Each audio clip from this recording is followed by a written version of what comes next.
ታሪኩ የሚጀምረው ዘይነብና እህቷ ቤርናን እያሳየን ነው። ሁለቱም ከእንቅልፋቸው የነቁት በጣም ዘግይተው ነበረ።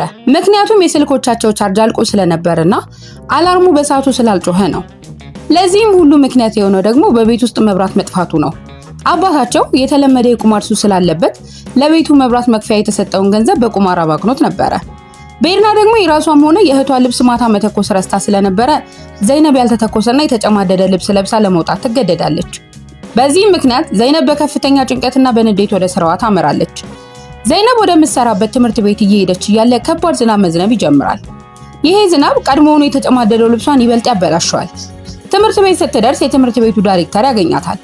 ዳይሬክተሩ በዘይነብ አለባበስና አጠቃላይ ገጽታ በጣም ይናደዳል። ከሌሎች መምህራን ሁሉ ተለይታ አለባበሷ ስርዓት የሌለው መሆኑን በመጥቀስም ይወቅሳታል። ዘይነብ በጣም ብታዝንና ብትሸማቀቅም ስሜቷን ዋጥ አድርጋ ይቅርታ በመጠየቅ ወደ ክፍሏ ትገባለች። በተቃራኒው ደግሞ ኦኑር የተባለ በጣም ሀብታም ወጣት እናያለን። ኦኑር ስፖርት እየሰራ ሲሆን እሱ በሀብቱና በታዋቂነቱ ምክንያት ሁልጊዜም ጋዜጠኞች የሚከተሉት ሰው ነው። ትልቅ ድርጅት የሚያስተዳድር ስኬታማ ነጋዴ ቢሆንም ገና ወጣትና ቆንጆ በመሆኑ የሴቶችና የጋዜጠኞች መነጋገሪያ ሆኗል። ኦኑር ስፖርቱን ጨርሶ ወደ ቤቱ ሲመለስ ከቤተሰቦቹ ጋር ቁርስ ለመብላት ይዘጋጃል። በቤተሰቡ ደንብ መሰረት ታላቋ አያቱ ዙምሩድ ሳትመጣ ማንም ቁርስ መጀመር አይችልም። ዙምሩድ ከመጣች በኋላ ግን የኦኑር እህት ላራ ባለመምጣቷ ቁርሱ ይዘገያል። ላራ የልጇ የካን የመጀመሪያ ትምህርት ቤት ቀን ስለሆነ በመዘግየቷ አያቷ ዙምሩድ በጣም ትቆጣለች። ላራ ስትመጣ እናቷ አላናም ባለባበሷ ደስተኛ አይደለችም። ልጇን ወደ ትምህርት ቤት ለመውሰድ የማይመጥን ልብስ ለብሳ ስለነበረ ሄዳ እንድትቀይር ታዛታለች። በመጨረሻም ኦኑር እናቱና እህቱ ካንን ወደ ትምህርት ቤት ለመውሰድ አብረው ይሄዳሉ። ይሄኔ የኦኑር ጸሐፊ አሁ የቢሮዋን ቁልፎች ተቀብላ ኦኑር ከትምህርት ቤት እስኪመለስ ድረስ ስራዋን ለመጨረስ ወደ ቤቱ ትገባለች። የኦኑር እናት ላናን አሁን አትወዳትም። በቤቱ መገኘቷ በጣም ያበሳጫታል። ሆኖም አሁ የናላንን ንቀት ችላ በማለት ስራዋን ለማከናወን ወደ ውስጥ ትገባለች። ኦኑር ልጁን ለማድረስ ትምህርት ቤት ሲደርስ ዘይነብ ታየዋለች። ወደሱ ቀርባ ሰላምታ ካቀረበችለት በኋላ ለሱና ለቤተሰቡ ትልቅ አድናቆት እንዳላት ትነግረዋለች። ቤተሰቡ በሚያደርጉት የበጎ አድራጎት ስራ ምክንያት ህይወቷ እንደተለወጠም ትገልጽለታለች። ዘይነብ ከደሃ ቤተሰብ የተገኘች በመሆኗ የኦኑር ቤተሰቦች የሚሰጡት የነጻ የትምህርት ዕድል ባይኖር ኖሮ ትምህርቷን መጨረስ እንደማትችል ትነግረዋለች። እንዲሁም የቤተሰቡ የበጎ አድራጎት ማህበር አባል መሆኗን ትገልጻለች።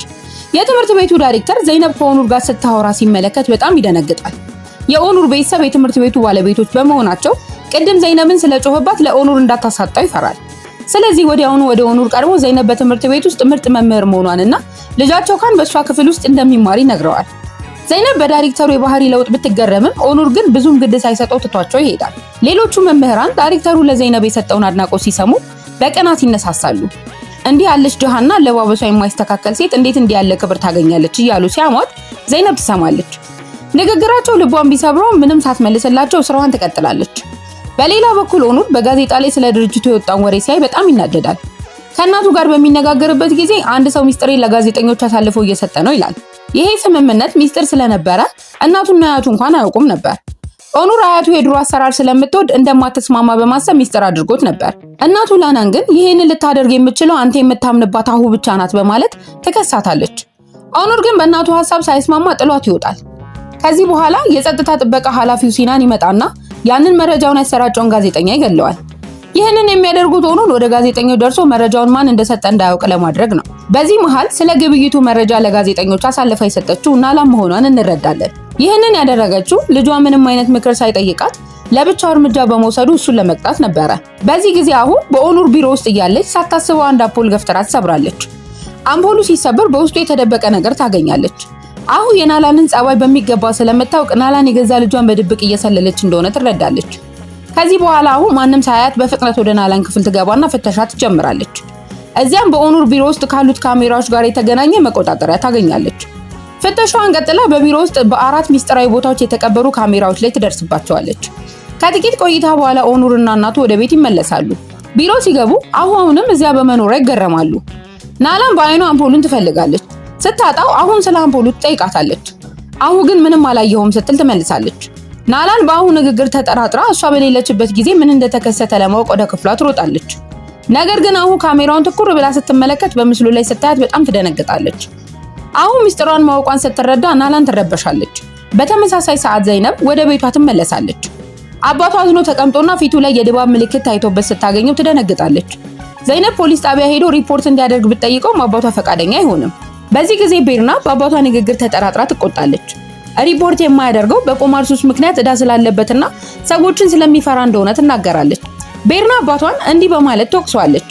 በቃኝ፣ ሰለቸኝ። ዘይነብ ቤቱን ለማስተዳደር ሌት ተቀን ትለፋለች። አንተ ግን ስለራስህ እንጂ እኛን አታስብም ትለዋለች። ዘይነብ ግን ቤርናን አረጋግታ ከአባቷ ጋር በጥሩ ሁኔታ እንድታወራ ጠይቃታለች። ዘይነብ አባቷ ያለበትን የዕዳ መጠን ስትጠይቀው 25000 ሊሬ መሆኑን ይነግራታል። ዘይነብም በብሩ ብትደነግጥም ችግር የለውም እኔ መፍትሄ እፈልጋለሁ በማለት ታጽናናዋለች። ምሽት ላይ የኦኑር ቤተሰቦች ለእራት ባንድ ላይ ይሰባሰባሉ። በእራቱ ሰዓት ዙምሩድ በኦኑር ላይ በጣም ተቆጥታ ትታያለች። ምክንያቱም አዲስ ሊዋዋል ስላሰበው ኩባንያ አስቀድሞ አልነገራትም ነበረ። ዙምሩድ የድርጅቱ ባለቤት መሆኗን ለኦኑር በማስታወት ከቤተሰቡ የቆየ ስራ ዘርፍ ውጪ በሌላ በማንኛውም ዘርፍ እንዲሰማራ እንደማትፈቅድለት በቁርጠኝነት ትነግረዋለች። ይህኔ ናላን ጣልቃ ገብታ ለማስታረቅ ብትሞክርም ዙምሩድ ግን እሷን ለመስማት ፈቃደኛ አይደለችም። ዙምሩድ ንግግሯን በመቀጠል የቤተሰቡን ቅርስና ስም መጠበቅ እንዳለባት ትገልጻለች። በተጨማሪም የማህበራዊ ክብሩን እንዲያሟላና እንደ ትልቅ ነጋዴ እንዲታይ ማግባት እንዳለበትም ትነግረዋለች። ትዳር መስርተ ቤተሰብ ስታፈራ ሌሎች ኩባንያዎች እንደ ኃላፊነት የሚሰማ ሰው አድርገው ይቆጥሩሃል ትለዋለች። ኦኑር ግን በአያቱ ንግግር ተበሳይቶ አሁን ስለ ትዳር እንደማያስብ ይነግራታል። ከዚያም እራቱን አቋርጦ ይወጣል። ከእራት በኋላ ናላን ለአንድ ለማታውቀው ሰው ስልክ ደውላ ስለ አሁ መረጃ እንዲሰበስብላት ታዛለች። ናላን በምንም መንገድ ቢሆን ከአሁ ለመገላገል መወሰኗን ከሁኔታዋ መረዳት ይቻላል። በሌላ በኩል ዘይነብ ከእህቷ ቤርና ጋር በትምህርት ቤት ስለተገናኘችው ኦኑር ታወራለች። ዘይነብ በኦኑር ላይ ያደረባት ከፍተኛ ፍቅር ያስታውቃል። የበጎ አድራጎት ድግሱ የሚካሄድበት ቀን በጉጉት እየጠበቀች እንደሆነም ትነግራታለች። ምክንያቱም ኦኑር እዛ እንደሚገኝ እርግጠኛ ነች። ነገር ግን ዘይነብ አንድ ትልቅ ችግር አለባት። ለድግሱ የሚሆን ተስማሚ ቀሚስ የላትም። በዚህ ጊዜ ቤርና በፍጥነት ሄዳ ለምርቃት በኋላ የገዛችውን አዲስ ቀሚስ ታመጣና ለዘይነብ ትሰጣታለች። ዘይነብ የእህቷን ልብስ ለመውሰድ ቤርና ግን ይሄንን ልበሽው የገዛሽልኝ አንቺ ነሽ በማለት እንድትለብሰው ታሳምናታለች። በማግስቱ በሆስፒታሉ ሰርሃት የተባለ ሰው ይታያል።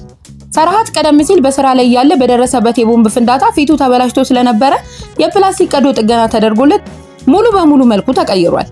ይሄኔ ሰርሃት ቀደም ሲል የፖሊስ መኮንን እንደነበረና በደረሰበት ጉዳት ከስራው ጡረታ መውጣቱን እንረዳለን። አዲሱ መልኩን በመስታወት ሲያይ በጣም ይገረማል። ዶክተሩ ሰርሃት ለህዝብ ሰላምና ደህንነት ሲል ብዙ መስዋዕትነት የከፈለ ሰው በመሆኑ ባከናወነው ተግባር ሊኮራ እንደሚገባው እንዳያዝን ያበረታተዋል። ከዚህ በኋላ የሰርሃትና ሰህር ከልጁ ከአልበር ጋር ሆስፒታል ትመጣለች። አልበር የአባቱን አዲስ መልክ በማየቱ ግራ ተጋብቷል። ሰርሃት ግን ልጁን እያረጋጋው በሂደት መልኩን እንደሚለምደው ይነግረዋል። ይሁን እንጂ ሰርሃት አሁንም በሐዘን ውስጥ ነው። ከሚስቱና ከልጁ ጋር የተነሳውን ፎቶ እያየ ይቆዝማል። በዚህ መሃል እጅግ አስገራሚ ምስጢር ይገለጣል። የኦኑር ጸሐፊ የሆነችው አሁ ትክክለኛ ስሟ ፊጃን ሲሆን የሰርሃት ሚስት ናት። ሰርሃት ግን ሚስቱ በእሷ አደጋ ምክንያት አዝና ራሷን እንዳጠፋች ነው የሚያውቀው። ሰርሃት ለእናቱ እንደተናገረ ጓደኛው ሲናን ጋር በመሄድ አብሮት የሚሰራበትን የስራ ዕድል እንዲፈልግለት እንደሚጠይቀው ይነግራታል። በሚቀጥለው ጠዋት ሰርሃት ከልጁ ጋር እየተጫወተ እንደ እናቴ ወደ ገነት ሳትሄድ ከኔ ጋር ቆይ የሚለውን የልጁን ልብ የሚነካ ጥያቄ ሲሰማ ሁሌም ካንተ ጋር እሆናለሁ በማለት ቃል ይገባለታል። ከዚህ በኋላ የድግሱ ቀን ይደርሳል። ኦኑር ከአሁ ጋር ወደ ስፍራው ይሄዳል።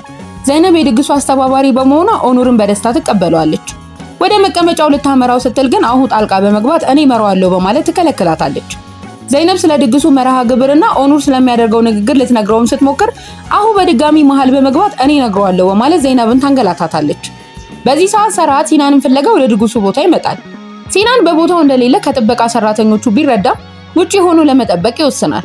ሰርሃት የቀድሞ ፖሊስ በመሆኑ አንድ ግራ የተጋባና የተጨነቀ ሰው በሰራተኞቹ በር በኩል በድብቅ ሲገባ ያስተውላል። ለጥበቃ ሰራተኞቹም ጥቆማ ቢሰጥም እነሱ ግን ንግግሩን ችላ ይሉታል። ድንገት የአጠራጣሪ ሰው ወደ አዳራሹ ዘልቆ በመግባት በሩን ይቆልፋል። ሽጉጡን ወደ አየር በመተኮስ ድግሱ ላይ የታደሙትን ሰዎች በሙሉ ያስደነግጣል። ግለሰቡ ሽጉጡን በቀጥታ ኦኑር ላይ በመደቀን አንተም መበቀል አለብኝ በማለት ይዝታል። ዘይነብ በኦኑር አጠገብ ቆማ ስለነበረ ግለሰቡ እንዲረጋጋና መሳሪያውን እንዲያወርድ ብትለምነው እሱ ግን ንግግሯን ሳይሰማ ኦኑርን ማስፈራራቱን ይቀጥላል። ያ የታጠቀው ሰው ወንድሜን ገለሃል በማለት ኦኑርን ለመበቀል ሲዝት፣ ኦኑር ግን ስለ ጉዳዩ ምንም የሚያውቀው ነገር እንደሌለ ይነግረዋል። በዚህ መሃል የኦኑር የግል ጠባቂ አዳራሹን ሰብረው ሲገቡ ታጣቂ ወደ እነሱ መተኮስ ይጀምራል። ከዚያም ፊቱን ወደ ኦኑር አዙሮ ሊገለው ሲፈልግ ዘይነብ በፍጥነት ኦኑርን አቅፈው ሁለቱም አብረው ወደ ወንዙ ውስጥ ይዘላሉ። በዚያው ቅጽበት የኦኑር ሰዎች ታጣቂውን ተኩሰው ይገሉት።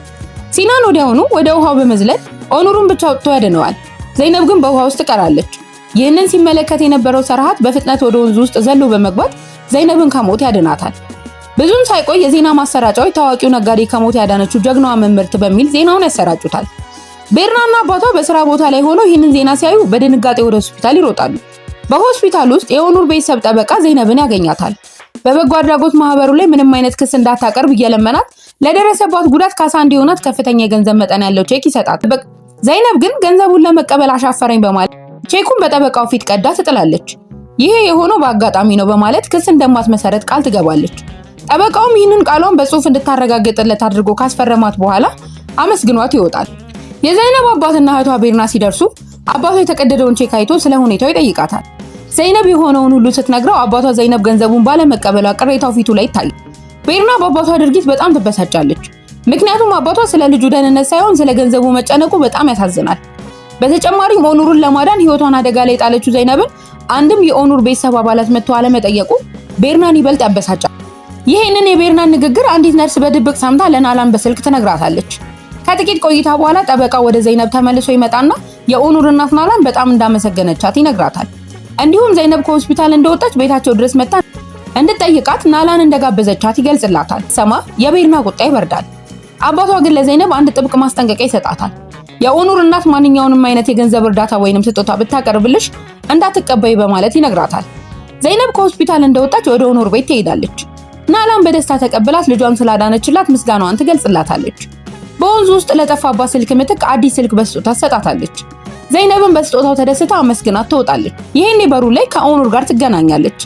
እሱም በማየቱ መደሰቱን ገልጾ በድጋሚ ምስጋናውን ያቀርብላታል። ዘይነብ ወደ ቤቷ ስትመለስ አባቷ ገንዘብ ሰጡሽ ወይ ብሎ ይጠይቃታል። ዘይነብም ገንዘብ እንዳልተቀበለችና ስልክ ብቻ እንደሰጧት ትነግረዋለች። አባትየው ግን አሁንም አይኑ ያለው ገንዘብ ላይ እንደሆነ ያስታውቃል።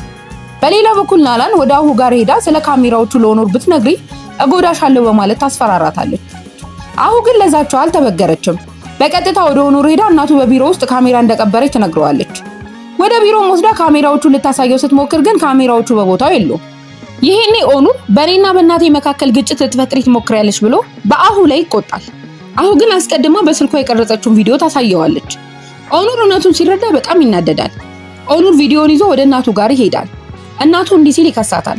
ስለ ንግዱ ስምምነት ለጋዜጠኞቹ መረጃዎችን የሰጠሽው አንቺ ነሽ? ያንን ጋዜጠኛ ሲያስገደልሽው ሚስጥርሽ እንዳይወጣ ለማድረግ ነው ይላታል። በዚህ ሰዓት ናላን ቪዲዮ የተቀነባበረ ነው ብላ ብትክድም ኦኑር ግን ጸባያን እንደማያውቅ ይነግራታል። አንቺ ስለራስሽ እንጂ ስለማንም አታስቢም። እኔ በስራዬ ብከስር አልፎ ተርፎ እስር ቤት ብገባ ግድ አይሰጥሽም በማለት ይጮህባታል። ናላን እንደተለመደው ስለምወድህና ስለማስብልህ ነው በማለት በለቅሶ የታጀበ ድራማ ብትሰራ ኦኑር ግን ጥሏት ይወጣል። ከዚህ በኋላ ኦኑር ወደ አሁ ይሄዳል። አሁ በዚህ ጊዜ እናትን ስላጋለጥኳት ትጎዳኛለች በሚል ፍርሃት የተሞላ ድራማ ሰራለች። ኦኑርም አጠገቧ እስካለ ድረስ ማንም ሊነካት እንደማይችል ቃል ይገባላታል። አሁን ወደሱ ተጠግታ ምስጋናዋን ትገልጻለች።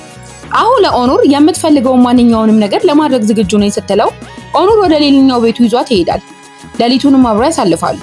በማግስቱ ጠዋት አሁ ኦኑርን ለስራ እንዲነሳ ብቀሰቅሰው እሱ ግን ደክሞ ስለነበረ ቀኑን ሙሉ ከሷ ጋር እዚሁ ቤት መዋል እንደሚፈልግ ይነግራታል። ቤት ውስጥ መጠጥና የሚበላ ነገር ስለሌለ አሁ ልትገዛ ትወጣለች። ኦኑርም እሷ እስክትመለስ ከሬስቶራንት ምግብ ለማዘዝ ይስማማል። በሌላ በኩል ናላን ኦኑር አድሯ ለመምጣቱን ስታውቅ አሁ ጋር በሌላኛው ቤቱ መሆኑን ትጠራጠራለች። ላራንም ወደዚያ ሄዳ እንድታረጋግጥላት ብትጠይቃትም ላራ ግን ፈቃደኛ አትሆንም። በዚህ መሃል የቤት ሰራተኛዋ ሲኒዝ መጣ ዘይነብ ልትጠይቃቸው እንደመጣች ትነግራታለች። ዘይነብ ለኦኑር ቀላል ስጦታ ይዛ መጣለች። ናላን ግን አንድ ብልህ ተንኮል ያዘለ ሐሳብ አእምሮዋ ስለመጣላት ዘይነብን ከመጠን በላይ በደስታ ታመሰግናታለች። ናላን ለዘይነብ ኦኑር በዚህ ስጦታ በጣም ይደሰታል፣ ይልቁንም አንቺው ራስሽ ወስደሽ ብትሰጪው ይበልጥ ደስ ይለዋል ትላታለች። ዘይነብ በላናን ሐሳብ ግራ ትጋባለች። ናላን ግን ልጄ በስራ ጫና ምክንያት ስሜቱ ተጎድቷል፣ አንቺ ሄደሽ ብታናገሪው የልቡ ሊነግርሽ ይችላል በማለት አሳምና ኦኑር ወዳለበት ቤት እንድትሄድ ታደርጋታለች። የናላን ዓላማ ዘይነብ እዚያ ሄዳ ኦኑርን ከአሁ ጋር እንድታገኘውና በመካከላቸው ግጭት እንዲፈጠር ማድረግ ነው። በተመሳሳይ ሰዓት የሰርሃትና ሰህር ኦኑር ከሬስቶራንት ያዘዘውን ምግብ ለማድረስ ወደዛኛው ቤት ትመጣለች። በዚያው ቅስፈት አሁ ስትመለስ ታያታለች። ሰህር አሁን በህይወት በማየቷ በጣም ደንግጣና ተደስታ ወደሷ ትሮጣለች። ሰርሃት ላንቺ ብሎ እያለቀሰ ነው፣ አንቺ ግን በህይወት አለሽ ትላታለች። ሰህር ለልጇ ለሰርሃት አሁ ጥላው እንደጠፋች አልነገረችውም ነበረ። ሰርሃት የሚያውቀው ሚስቱ ባሱ ሐዘን ምክንያት ራሷን እንዳጠፋች ነው። ይሁን እንጂ የአሁ ምላሽ አስደንጋጭ ነበረ። ሰህርን በጣም በመጥፎ ሁኔታ ታናግራታለች። ወደ እናንተ መመለስ አልፈልግም፣ ሰርሃት ወደ እኔ ከቀረበ ኦኑር ሊገለው ይችላል ስትል ታስፈራራታለች። አሁ ለሰህር ዝም እንድትልና ለልጇ ምንም እንዳትናገር ገንዘብ ሰጣታለች። ሰህር ግን በንዴት ገንዘቡን ፊቷ ላይ ወርውራ ትረግማታለች። ባሏንና ልጇን ጥላ በመሄዷ ትወቅሳታለች። አሁ ግን የሰህር ንግግር ቸል ብላ ወደ ቤቱ ትገባለች። አሁ ወደ ኦኑር ገብታ ምግብ ራሷ እንደምታዘጋጅ በመናገር ትልቅ ድንገተኛ ስጦታ አለኝ ትለዋለች። ነገር ግን ምሽት ላይ ሰህር በድብቅ ወደ ቤቱ ለመግባት ስትሞክር አሁ ታያታለች። ሰህር ልታጋልጣት እንደመጣች ስለገባት አሁ ድራማዋን ትቀይራለች። በሰራው ስህተት ተጸጽቻለሁ፣ ልጄ ናፍቆኛል፣ ላየው ፈልጋለሁ በማለት ሰህርን ታታለላታለች።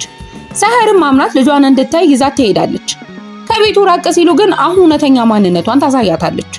ሰህርን ደግመሽ ወደዚህ ቤት ብትቀርቢ አሳስርሻለሁ በማለት ትዝታለች። ሰህርን በንዴት አሁን በጥፊ ትመታታለች። አሁን መልሳ ሰህርን ገፍትራ መሬት ላይ ትጥላታለች። አሁ በዚህ አጋጣሚ ከሰህር ለመገላገል ወስና ትልቅ ድንጋይ አንስታ ልትገላት ስትል ሰህር አምልጣ ወደ ዋናው መንገድ ትሮጣለች። በዚህ ቅስፈት ኦኑር አሁን ፍለጋ በመኪና ስለወጣ ሳያስበው ሰህርን በመኪናው ይገጫታል። ሰህር በደም ተዘፍቃ መሬት ላይ ትወድቃለች። ኦኑር በድንጋጤ ከመኪና ወርዶ ለአሁ ይደውላል። አሁ ግን አንተ ታዋቂ ሰው ስለሆንክ ስምህ ይጠፋል፣ ስለዚህ ፖሊስ አጣራ፣ መጀመሪያውኑ ከአካባቢው አምልጥ በማለት ልታሳምነው ትሞክራለች። ኦኑር ግን የሰህር ህይወት ስለሚያሳስበው እሷን ጭኖ ወደ ሆስፒታል ለመውሰድ ይወስናል። ልክ ሰህርን ወደ መኪናው ሊጭና ሲል ዘይነብ የናላንን መመሪያ ተከትላ በመኪና ትመጣለች። ኦኑር እና አሁ ዘይነብን ሲያዩ በጣም ይደነግጣሉ። ኦኑር በፍጥነት አሁን እንድትደበቅ ያደርጋታል። ዘይነብም ምን ተፈጠረ ብላ ስትጠይቀው ኦኑር መኪናዬ በድንገት ተበላሽቶብኝ ነው፣ መካኒክ ፍለጋ አብረን እንሂድ በማለት ይዋሻታል። ከዘይነብ ጋር ከመሄዱ በፊት በድብቅ ወደ አሁ ተመልሶ ሰህርን ወደ ሆስፒታል እንድታደርሳት ያዛታል። ኦኑር ከዘይነብ ጋር እንደሄደ ሰራሃት እናቱን ፍለጋ ወደ አካባቢው ይደርሳል። አሁ ሰራሃትን ስታየው በጣም ደንግጣ ሰህርን በመኪና ውስጥ እንደጫነቻት በፍጥነት ታመልጣለች። ሰራሃት ወደ አደጋው ቦታ ሲደርስ መሬት ላይ ደም ምልክት ያገኛል። በተጨማሪም እዛው መሬት ላይ ሰራሃት የእናቱን የእጅ አምባር ያገኛል። በዚህ ቅስፈት አሁ መኪናውን ጭር ያለ በረሃማ ቦታ ላይ አቁማ ሰህርን ከመኪናው ወርዳ መሬት ላይ ትጥላታለች። ሰህር በህይወት ብትተርፍም ህይወቷን እንደምታበላሽባት ስላወቀች አሁ ጨክና ሰህርን አንቃ ትገላታለች። ሰህር ከሞተች በኋላ አሁ ለቅሷን ትለቀዋለች። በህይወት ብትኖሪ ኖሮ ህይወቴን ታበላሹ ነበር በማለት ይቅርታ ትጠይቃታለች። ኦኑር ከዘይነብ ጋር እያለ እንዴት እዚህ ልትመጪ ቻልሽ ብሎ ይጠይቃታል። ዘይነብም ረጅም ታሪክ ነው በኋላ እነግርሃለሁ ትለዋለች። በዚህ መሃል የአሁ መልእክት ለኦኑር ይደርሰዋል። መልእክቱ እንዲህ ይላል: ሰህር ሞታለች፣ መንገድ ላይ ጥያት መጥቻለሁ። አሁን አንተ ወደ አንድ ሰው ወደሚበዛበት የህዝብ ቦታ ሂድና ያለህበትን ቦታ ንገረኝ፣ ከዚያም ለጋዜጠኞች መረጃ ሰጣለሁ። በዚሁም አደጋው ሲደርስ አንተ እዚህ አካባቢ እንዳልነበርክ ምስክሮች ይኖሩሃል ትለዋለች። ኦኑር በመልእክቱ በጣም ቢያዝንም ራሱን ለማዳን ሲል የአሁን ምክር ተቀብሎ ዘይነብን ይዞ ወደ አንድ የህዝብ መዝናኛ ቦታ ይሄዳል። ከዚህ በኋላ ሰራሃት ወደ ፖሊስ ጣቢያ ሄዶ እናቱ እንደጠፋችና መንገድ ላይ ደም ማየቱን ይናገራል። ፖሊሶች ግን ይሄ በቂ ማስረጃ አይደለም ይሉታል። ብዙም ሳይቆይ ፖሊስ ደውሎ እናቱ መንገድ ላይ ሞታ መገኘቷን ይነግረዋል። ሰራሃት ሆስፒታል ሄዶ የእናቱን አስክሬን ሲያይ ዓለም ይጨልምበታል። ከፖሊስ ጋር ሆኖ በአካባቢው ያሉ ካሜራ ምስሎችን ቢመለከቱ ምንም ፍንጭ አያገኙም። ሰራሃት ወደ አደጋው ቦታ ተመልሶ ሲሄድ መንገድ ላይ ያየው ደም መታጠቡና መጥፋቱን ያስተውላል። ምክንያቱም ኦኑር ለሲናን ደውሎ አደጋ አጋጥሞኛል ጉዳዩን ጨርሶ ብሎ ስለነበረ ሲናን የካሜራ ምስሎቹን አጥፍቶና ደሙን አጽድቶ ነበረ። ዘይነብ የኦኑርን ሀዘን ስታይ ስጦታውን ትሰጠዋለች። እናት በከባድ ሁኔታ ላይ እንዳለህ ነግራኝ ነው ላጽናና የመጣው ትለዋለች። ኦኑር አጠገቧ በመሆኗ ለስጦታው አመስግኗት አብሮ ማውራት ይጀምራሉ። በዚህ አስከፊ ምሽት ዘይነብ ለኦኑር ብቸኛ መጽናኛ ትሆናለች። በሌላ በኩል አሁና ሲናን በድብቅ ይገናኛሉ። አሁ ኦኑርን ሙሉ በሙሉ በእጇ ለማስገባት ማንኛውንም ነገር ለማድረግ ዝግጁ መሆኗን ትገልጻለች። ሲናን ግን ሰራሃት የእናቱን ገዳይ ለማግኘት አሁን ምርመራ እያደረገ መሆኑን ሲነግራት አሁ ትደነግጣለች። ሰራሃት እውነቱን እስከሚያገኝ ዝም እንደማይል ስለምታውቅ ሲናን እንዲገለው ትጠይቀዋለች። ሲናን ግን ምንም ፍንጭ አያገኝም በማለት ገዳይነቱን እምቢ ይላል። ነገር ግን ሲናን ያልተረዳው ነገር ሰራሃት የቀድሞ ፖሊስ መኮንን በመሆኑ ባለው ልምድ ተጠቅሞ የሰረዙትን የካሜራ ምስሎች ማግኘቱ ነው። እናቱን የገጨው መኪና በምስሉ ላይ ያያል። ጓደኛው ሂመት ጋር ደውሎ የመኪናው ባለቤት ማን እንደሆነ እንዲያጣራለትም ይጠይቃል። በሌላ በኩል እነ ኦኑር ቤት ናላን የኦኑርና የዘይነብ ፎቶ በዜና ላይ መሰራጨቱን ለልጇ ትነግረዋለች። ኦኑር ግን እናቱ ዘይነብን ወደሱ የላከችው በእቅድ መሆኑን እንደሚረዳና መጨረሻ ምን እንደሆነ ለማየት ዝም ማለቱ ይነግራታል። ናላን በኦኑር ሁኔታ ትጠራጠራለች። አሁ ከጀርባ ሆና ያነሳሳችው እንደሆነም ትገምታለች። በሌላ በኩል ዙምሩድ ዘይነብና የኦኑርን ፎቶ አይታ በጣም ትደሰታለች። ዘይነብ ምስኪንና ቅን ስለመሰለቻት ኦኑር እንዲያገባት ትመኛለች። በእራት ሰዓትም ኦኑር ዘይነብን ቤት እራት እንዲጋብዛት ትጠይቃታለች። ናላን የዙምሩድን ፍላጎት ተጠቅማ ዘይነብን የልጇ ሚስት ለማድረግ ትወስናለች። ምክንያቱ ደግሞ ዘይነብ ደሃ ስለሆነች በቀላሉ ልትቆጣጠራት እንደምትችልና በዚህም ኦኑርና ዙምሩድን ጭምር በቁጥጥሯ ስር ለማድረግ በማሰብ ነው። ናላን ወደ ዘይነብ አባት ጋር ሄዳ ከፍተኛ የገንዘብ መጠን ያለው ቼክ ትሰጠዋለች። አባትየው ዘይነብን ቢፈራትም ናላን ሚስጥሩ በሁለታቸው መካከል ብቻ እንደሚቀር ቃል ገብታለት ቼኩን እንዲቀበል ታደርገዋለች። በተመሳሳይ ሰዓት ሰርሃት የኦኑር ቤት ጥበቃ የሆነው ሰሊም የተባለውን ሰው ይዞ ጥያቄ ጠይቀዋል። ሰርሃት የመኪናው የሰሌዳ ቁጥር ግልጽ የሆነበትን ቪዲዮ ለሰሊም ያሳየዋል። በሌላ በኩል ናላን አባቷ ገንዘብ እንደሚቀበልና ዘይነብ የታዘዘችውን ሁሉ የምታደርገው በዚህ ምክንያት እንደሆነ ተነግረዋለች። ይህን የሰማው ኦኑር በከፍተኛ ሁኔታ ይቆጣል። ዘይነብ ልታረጋጋው ስትሞክር ኦኑር በጣም በከፋ ሁኔታ ይናገራል። ወደ ቤቷ እንደሚሸኛት ቢነግራትም ለምን እንደተቀየረ ስላልገባት ግራ ትጋባለች። በቀጣዩ ቀን ዘይነብ ኦኑርን አግኝታ አንዳንዴ በፍቅር ሌላ ጊዜ ደግሞ በጭካኔ የምታይ ለምንድን ነው የምትወደኝ ከሆነ ንገረኝ ስትል ትጠይቀዋለች። ኦኑር ግን አልወድሽም፣ ጥሩ የሚሆንሽ ህይወቴን ስላዳንሽልኝ ብቻ ነው ብሎ ልቧን ሰብሮት ይሄዳል። በሌላ በኩል የዘይነብ አባት ልጁ በማዘኗ ተናዶ ወደ ናላን በመሄድ የወሰደውን ገንዘብ እንደሚመልስና ልጇን ማየት እንደማይፈልግ ይነግራታል። ናላን ግን ይሄ የተለመደ የፍቅረኛሞች ጸብ መሆኑን በመንገር ታረጋጋዋለች። ሰርሃት ከደረሰበት ጉዳት አገግሞ ነቅቷል። እናቱን የገደለውና እሱን ለመግደል ሰሊምን የላከው ኦኑር መሆኑን ስለሚያውቅ ለመበቀል ይፈልጋል። ሂክመት ደግሞ ሰርሃት እስኪያገግም ድረስ እንዲታገዝ ይመክረዋል። እንዲሁም የሰርሃትን ልጅ አልበርን ከኦኑር ጥቃት ለመጠበቅ ሲል ወደ ህፃናት ማሳደጊያ እንደላከው ይነግረዋል። በመጨረሻ ናላን ኦኑርን ጠርታ አንድ ቪዲዮ ታሳየዋለች። ናላን አሁ ሰህርን ስትገል የሚያሳይ ቪዲዮ ለኦኑር ታሳየዋለች። ቪዲዮውን ለፖሊስ አሳልፋ እንደምትሰጥ ስትዝትበት ኦኑር አሁ ይህንን ያደረገችው እሱ ለመከላከል እንደሆነ ይነግራታል። ናላን ግን አንድ ቅድመ ሁኔታ ታስቀምጣለች። ወይ ዘይነብን ታገባለህ አለበለዚያ አንተም አሁን እስር ቤት ትገባላችሁ ስትለው ኦኑር ተገዶ ይስማማል። ከዚያም ወደ አሁ ሄዶ በእሷ ስህተት ምክንያት ዘይነብን ለማግባት እንደተገደደ በቁጣ ይነግራታል። ከዚህ በኋላ ኦኑር ወደ ዘይነብ ሄዶ ይቅርታ ቢጠይቃትም ዘይነብ ግን ልቧ ስለተሰበረ አታምነውም። ኦኑር ግን ወደ አያቱ ዙምሩድ ጋር ሄዶ ዘይነብን እወዳታለሁ፣ በአስቸኳይ ማግባት እፈልጋለሁ በማለት ውሸቱን ይነግራታል። ዙምሩድን በደስታ ተስማምታ ቤተሰቡን ይዛ ወደ ዘይነብ ቤት ትሄዳለች። ዘይነብ ምንም እንኳን ብትጨነቅም በአያትየው ጥያቄ መሰረት እሺ ትላለች። ኦኑር የጋብቻ ቀለበትም ያደርግላታል። ነገር ግን ወደ ቤቱ ሲመለስ የሞተችው ሚስቱን ፎቶ እያየ በሐዘን ይቆዝማል። ከዚህ በኋላ ሂክመት ለሰርሃት የውሸት መታወቂያ ካዘጋጀለት በኋላ በኦኑር ቤት ውስጥ በጠባቂነት እንዲቀጠር ያመቻቻል። ኦኑር ጠባቂ ለመምረጥ አመልካቾች ሲፈትሽ አየር ላይ ጥይት ይተኮሳል። ሁሉም ሲፈሩ ሰርሃት ግን ሳይንቀሳቀስ ይቆማል። ኦኑር ሽጉጡን በሰርሃት ላይ ሲደቅንበት ሰርሃት ሽጉጡን ቀምቶ መሳሪያ እንዲደቀንብኝ አልፈልግም ብሎ ይመልስለታል። ኦኑር በሰርሃት ድፍረት ተደንቆ የዘይነብ የግል ጠባቂ እንዲሆን ይቀጥረዋል። ከዚህ በኋላ ሰርሃት ዘይነብን ወደ ኦኑር ቤት ካደረሳት በኋላ ለኦኑር ሪፖርት ለማድረግ ቢሮውን ሲከፍት አሁን ያያታል። ሰርሃት አሁ ራሷን አጥፍታ ሞታለች ብሎ ስለሚያምን ድንገት ሲያት ደንግጦ በፍጥነት ይወጣል። አሁ ሳታየው ቢሮውን ዘግቶ ማልቀስ ይጀምራል። በሌላ በኩል ሲናን አሁን አግኝቶ ናላን መረጃ እየሰበሰበችባት እንደሆነና ጥንቃቄ እንድታደርግ ያስጠነቅቃታል። ናላን ከሷ የበለጠ ብልህ ስለሆነች ከሷ ጋር ወደ ምንም አይነት ግጭት ውስጥ እንዳትገባ ማስጠንቀቂያ ይሰጣታል። ናላን እውነቱን ካወቀች የሁለቱም መጨረሻ ይሆናል። ማታ ላይ ሰርሃት ከጓደኛው ሂክመት ጋር ሆኖ ያወቀውን ይነግረዋል። የሰርሃት ሚስት መሆኗን ማንም እንዳያውቅ የአሁን ፎቶዎች በሙሉ ከሬስቶራንት ውስጥ ማጥፋት እንዳለባቸው ይስማማሉ። ሰርሃትና ሂክመት እያወሩ እያለ ሲናን በድንገት ወደ ሬስቶራንቱ ሲገባ በፍጥነት ይደበቃሉ። ሲናን የመጣው የአሁን ፎቶዎች በሙሉ ለመውሰድ ነበረ። ሲናን ከሄደ በኋላ ሰርሃት አሁ ድሮ የጻፈችለትን ደብዳቤ ያወጣል። በደብዳቤው ላይ ራሷን እንደምታጠፋና ለልጇ ጥሩ እናት መሆን እንደማትችል ጽፋ ነበረ። ይህንን ካነበበ በኋላ ሰርሃትና ሂክመት ቦታውን አቃጥለው ይሄዳሉ። በማግስቱ ዘይነብ የእናቷን የሰርግ ልብስ ይዛ ከቤርና ጋር ወደ ኦኑር ቤት ትሄዳለች። ልብሱን ለሰርጓ እንደምትለብሰው ስትናገር ናላን መሳቅ ትጀምራለች። ናላን በልብሱ ላይ በማሾፍ ሰርጉ ላይ አስፈላጊ ሰዎች እንደሚገኙና ልብሱ ከቤተሰባቸው ክብር ጋር የሚመጥን መሆን እንዳለበት ትነግራታለች። በዚህ ምክንያት በናላና በቤርና መካከል ጸብ ይነሳል። ይሄኔ ዙምሩድ የሁለቱን ድምጽ ሰምታ ትመጣና በመካከላቸው ያለውን ችግር ትፈታለች። የልብስ ዲዛይነር መጣ የዘይነብን ልብስ በሰርጉ ደረጃ እንድታስተካክለው ታደርጋለች። ዲዛይነሯ ልብሱን ካስተካከለችው በኋላ በዘይነብ ላይ በጣም ያምራል። ከዚህ በኋላ ዘይነብ ልብሱን ለኦኑር ለማሳየት ትሄዳለች። ኦኑር በውበቷ ይደመማል። ነገር ግን ዘይነብ ተገደነው የምታገባኝ አትወደኝም ብላ ትጠይቀዋለች።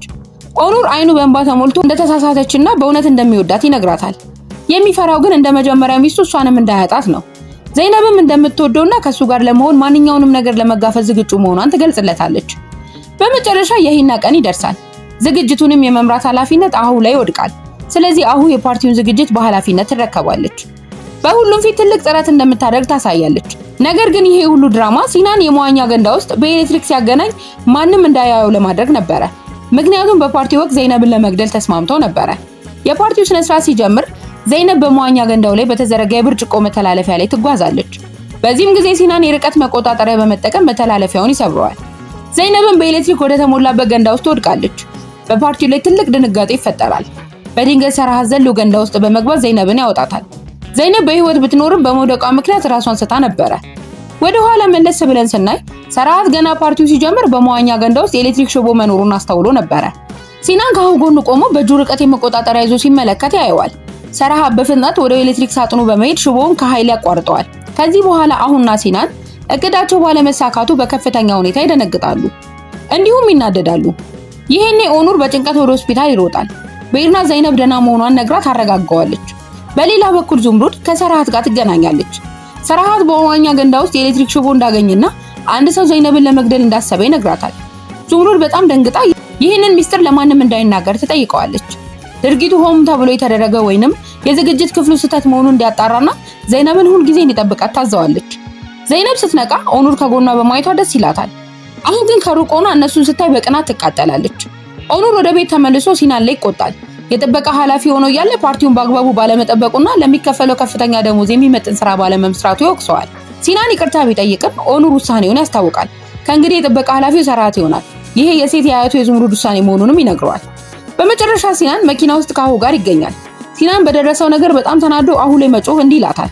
ሰርሃት የእሱን የስራ ቦታ እንዲረከብ ያደረገችው እሷ እንደሆነች ይወቅሳታል። አሁ ግን ሁኔታውን እንደምታስተካክልና ወደ ቀድሞ ስልጣኑ እንደምትመልሰው ቃል በመግባት ታረጋጋዋለች። በማግስቱ አሁ ለሰርጉ ስትዘጋጅ ናላን ትመጣና በዘይነብ ላይ ለደረሰው አደጋ ተጠያቂዋ እሷ እንደሆነች እንደምታውቅ ትነግራታለች። ሰርጉ እንደተጠናቀቀም ከስራ እንደምታባርራት ትዝታለች። አሁ ግን በልበ ሙሉነት ልታባርሪኝ ብትፈልጊ ኖሮ ድሮ ታደርጊው ነበረ። ያንን ለማድረግ ድፍረቱም ሆነ በኦኑር ፊት የመቆም አቅሙ የለሽም ስትል ትመልስላታለች። አሁ ወደ ኦኑር በመሄድ እናቱ ናላ እንዳስፈራራቻት በመንገር የሐሰት እንባ ታለቅሳለች። ኦኑር ግን ተናዶ አሁን ለዚህ ጊዜ የለኝም ዘይነብ እየጠበቀችኝ ነው ብሏት ትቷት ይሄዳል። ሰርጉ በደመቀ ሁኔታ ይጀምራል። አያቱ ዙምሩድ እንግዶችን በደስታ ትቀበላለች። መላው ቤተሰቡ ከሙሽሮቹ ጋር ፎቶ ይነሳሉ። ከሰርጉ በኋላ ኦኑርና ዘይነብ ወደ ሆቴል ይሄዳሉ። ነገር ግን በድንገት ለኦኑር ስልክ ይደወልለታል። በኩባንያው ትልቅ ችግር እንደተፈጠረ ይነገረዋል። ኦኑር ዘይነብን ይቅርታ ጠይቆ ለመሄድ ይገደዳል። ዘይነብን በጣም አዝና ቦርሷን ይዛ ወደ ቤት ትመለሳለች። በዚህ ጊዜ አሁንና ሲናን በኩባንያው ላይ ችግር በመፍጠራቸውና የሙሽሮቹ ምሽት በማበላሸታቸው ተደስተው ይታያሉ። በማግስቱ ጠዋት ዘይነብ ለቁርስ ስትወርድ ኦኑርን በማየቷ ትደሰታለች። ነገር ግን ናናን በዘይነብ አለባበስ ምክንያት ትጮህባታለች። ዘይነብ ልብሷን ለመቀየር ብትሞክርም ዙምሩድ ግን ትከለክላታለች። ዙምሩድ ናናን በመቆጣት ይህ የዘይነብ የመጀመሪያ ቀን ነው፣ የቤተሰቡን ልማድ ቀስ እያለች ትማራለች ትላታለች። ከዚህ በኋላ ኦኑር ከአሁ ጋር ተገናኝቶ ይጮህባታል። በኩባንያው ላይ ችግር የፈጠረችው የዘይነብን የሰርግ ምሽት ለማበላሸት እንደሆነ እንደማያውቅም ይነግራታል። ሆኖም ግን አያቱ ኦኑር ለኩባንያው ሲል ደስታውን መስዋዕት እንደሚያደርግ ስላሰበች አሁ በፈጠረችው ችግር ኦኑር ምስጋና ይገልጽላታል። ምሽት ላይ በራስ ሰዓት ዘይነብ በጣም ተኳኩላና አጊጣ ትቀርባለች። ኦኑር እናቱ ዘይነብ ሙሉ በሙሉ እንደተቆጣጠረቻትና እሷ የምትላቱን ሁሉ ማድረግ እንደጀመረች ይረዳል። በማግስቱ ጠዋት ዘይነብ ወደ ትምህርት ቤት ለመሄድ ትዘጋጃለች። ነገር ግን ላናን ባየቻት ጊዜ በዘይነብ ላይ ትጮሃለች። ሰዎች ባሏን ጥላ ሄደች ይሉሻል፣ በተለይም ድርጅቱ በችግር ውስጥ ባለባትና ኦኑር ብቻውን ችግሩን ለመፍታት በሚታገልበት ወቅት መለየት የለብሽም በማለት ትቆጣታለች።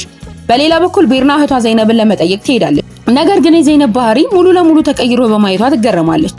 ባህሪሽ ልክ እንደ እናታችን ሆኗል ካለቻት በኋላ ትታት ትሄዳለች። ዘይነብን በዚህ ነገር ተከፍታ ማልቀስ ትጀምራለች። በዚህ ጊዜ ዙምሩድ መጣ ከጊዜ በኋላ ከዚህ ህይወት ጋር ትላመጃለች በማለት ታጽናናታለች። በድርጅቱ ውስጥ ናላን ወደ ኦኑር ቢሮ በመግባት አሁ በአስቸኳይ ከስራ እንዳባራት ጠይቀዋለች። ከኔና ከሷ አንዱን ምረጥ ስትለው ኦኑር እናቱን በመምረጥ አሁን ከስራ ያባራታል። አሁ በኦኑር ድርጊት ደንግጣና አምና ሳትቀበል ከቢሮ ትወጣለች። አሁ ከሄደች በኋላ እናቱ የአሁ ምስል ያለበትን ፍላሽ ለኦኑር ሰጠዋለች። እዚህ ጋር ኦኑር አሁን ያባረራት ከእናቱ ክፋት ሊጠብቃት ብሎ እንደሆነ እንረዳለን። በመጨረሻም ኦኑርና ናላን ወደ ቤት ሲመለሱ ናላን ባየችው ነገር ትደነግጣለች። አሁ በሩን ከፍታ በፈገግታ ትቀበላቸዋለች። የመጀመሪያው የድራማው ምዕራፍ እዚህ ጋር ያበቃል።